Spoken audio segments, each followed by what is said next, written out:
1314. Alas, the sorrow and loss that there was done, for there was slain the noble Earl Gilbert of Clark, so Robert of Clifford a baron, and many other, and of other people that no man could number, and there King Edward was scomfited, defeated. And Sir Edward of Maula, the king of Stuart, for dread went and drenched himself in a fresh river that is called Bannockburn.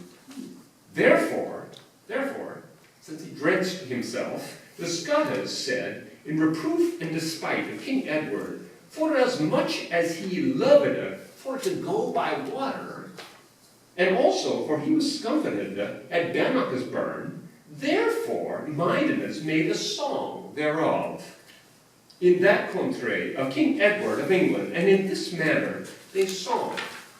And the refrain is the Havelog and Rumbalog goes back to at least the 13th century. This is heave ho, heave ho. It's a rowing song, actually, and that's why this song was told in reproof of Edward and the Earl who drowned himself in the river, apparently, according to this account.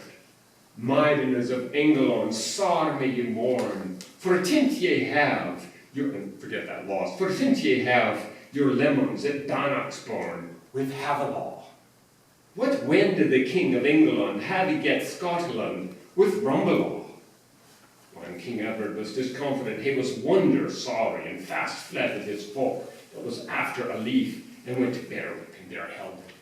Okay, so that's one version of Bannockburn, a rather strange, vengeful one, and then I guess I'll read some of the English translation just to give you a sense of what this much more gritty and immediate account by somebody who at least sat around listening to his father talking about war stories.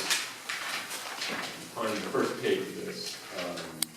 Right, okay. So just in the modern English then, starting with page 72, Piers Labode, a knight, a Gascon, was sheriff of Edinburgh. When Thomas Randolph, Earl of Moray, besieged the castle, his men took it at the highest part of the rock, which Piers had not been concerned about.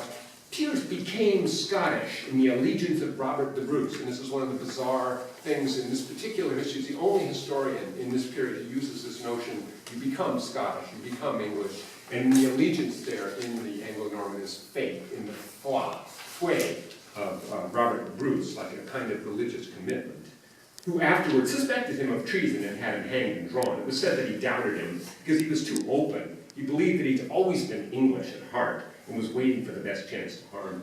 King Edward agreed to go to these parts, where at the relief of Stirling Castle he was defeated, and a great number of his men were killed, including the Earl of Gloucester and other great noblemen, and the Earl of Hereford was captured at Bothwell, which as far as he retreated, where he was betrayed by the constable. He was exchanged afterwards for the wife of Robert the Bruce. As to how this defeat happened, the chronicles relate that after the Earl of Atholl had taken the town of Perth, skipping down a little bit, Robert drew up an army before Stirling Castle, where Philip de Mowbray, knight who had the ward of the castle, made terms with Robert Bruce to surrender if he was not relieved, unless the English army came nearer than 3 leagues from the castle. Within 8 days of St. John's Day in the summer next to come, he would surrender the castle. King Edward of England came there for this reason, where the constable Philip met him 3 leagues from the castle on Sunday, St. John's Eve. He said to the king he need not trouble himself to come any nearer, as he considered himself relieved. And then he related how the enemy had dug up the narrow paths through the wood.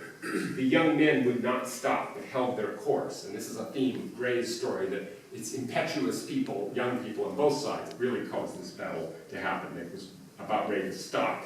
The vanguard, of which the Earl of Gloucester was the commander, took to the road in the park, where they were soon repulsed by the Scots, who'd occupied the road. Peter de Montfort, knight, was killed at the hands of Robert Bruce with an axe, it said. When the vanguard took this road, Lord Clifford and Henry de Beaumont, with 300 men-at-arms, went round the woods on the other side towards the castle, keeping to open fields. And there, the next page over, they decided he wanted his share of the action, came out of the wood with his battle, took the open field. Sir Henry de Beaumont said to his men, pull back a little, let them come, give them the field. Thomas Gray, knight, the father of the chronicler said to him, "Sir, I doubt we should give them so much ground now, for they'll have the lot all too easily." "Right," said Nedley, "if you're afraid, then flee." "Sir," said Thomas, "I shall not flee for fear today." And spurring his horse to William Danecourt's knight, they charged into the midst of the enemy. William was killed, Thomas was captured, his horse killed by spears, and he himself was taken with the Scots on foot as they went on to defeat the forces of the two lords outright. Some of these fled to the castle, others to the king's army, which had already left the woodland road and had come to a plain near the river Forth beyond the Bannockburn, a foul, deep, marshy stream, where the English army unpacked and remained all the night, having seriously lost face and in a very poor state from the past day's fighting.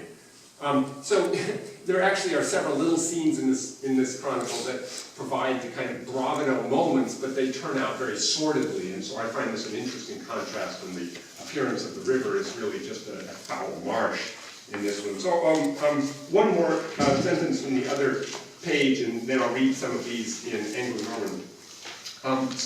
After the king gives up on this, the brother of Robert the Bruce, skipping down on 77, Edward the Bruce, aspiring to be king, crossed to Ireland with a great force from Scotland in the hope of conquering it. He remained there 2.5 years, this is on 77, and performed there marvelous feats of arms through great hardship, captured supplies and other materials, and much land. It would take a great romance to recount it all. So it's got kind of a zeal for romance somewhere in this very, very sordid account of Bannockburn.